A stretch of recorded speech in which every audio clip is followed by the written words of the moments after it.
Clayton told him. "His captain is looking for a good shipman. He's offering twice the regular pay, and might just be persuaded to give you the position of third mate if I ask him."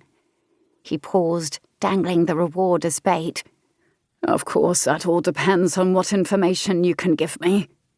Burton's face lit with greed, and he licked his lips. "Haven't heard much at all about Scepter. They've done a few bits of business here and there in the stews and warehouses, but nothing organised.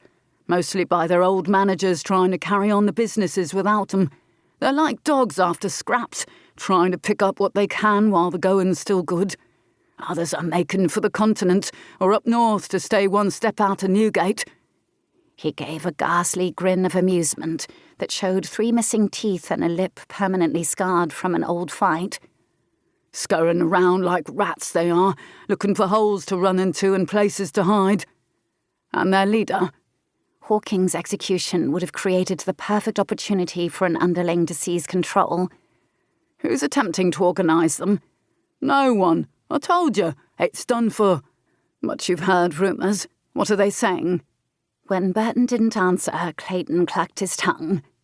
"Damnable shame if that boat sails from Greenwich without you." Spurred on by greed, Burton admitted.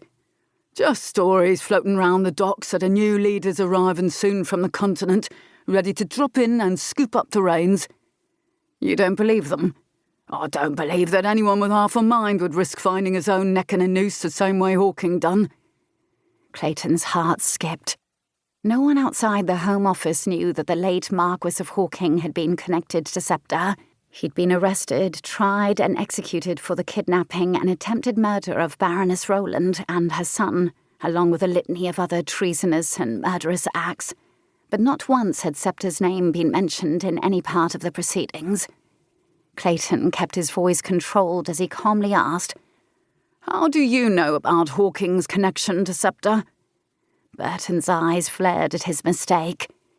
Clayton slowly stalked forward until the tip of his pistol's barrel pressed into the soft flesh under the man's chin. "Tell me." I know people, and I hear things." Burton rushed out and raised his hands from his sides in a gesture of surrender. "That's why you pay me for information, ain't it? 'Cause I got connections." "Yes, but I never realised how deep your connections ran until right now." Clayton pressed the pistol harder under Burton's chin. The man was forced to tilt his head backwards so far that he stared up into the black London sky and the rain that fell in a steady, cold drizzle. "How do you know about Hawking's connection to Scepter?" Burton swallowed so hard that Clayton could hear the terrified sound from 2 feet away. "Had me suspicions about the man when he started hanging round the docks, so one day I followed him. He weren't careful enough to know I was sneaking after." The rainwater ran down his face like tears, and his breath emerged in a cloud of fog on the cold evening air. "Followed him all the way to that fancy house of his in Mayfair. Asked a servant in the street who lived there. That's how I found him." "Why follow him? Did you plan on blackmailing him? Tell him you'd keep his secret if he paid for your silence?" Burton nodded, and his flabby chin rocked the barrel of the pistol beneath it. "You damned fool," Clayton muttered. "You were lucky he was arrested before he killed you." The man squeezed his eyes shut. "I needed the money. Got a sick family and doctor's bills to pay." That was a lie if ever Clayton had heard one. Most likely the man had a favourite whore he wanted to spoil, along with all the finery and ease for himself that Hawking's money could have bought. He stepped back, but kept his pistol pointed at the man's chest. Burton was just stupid enough to charge him, but if he tried, Clayton would kill him where he stood. "What else do you know about Scepter?" Clayton demanded. Looking relieved to have the gun away from his chin, Burton shook his head. "Nothing.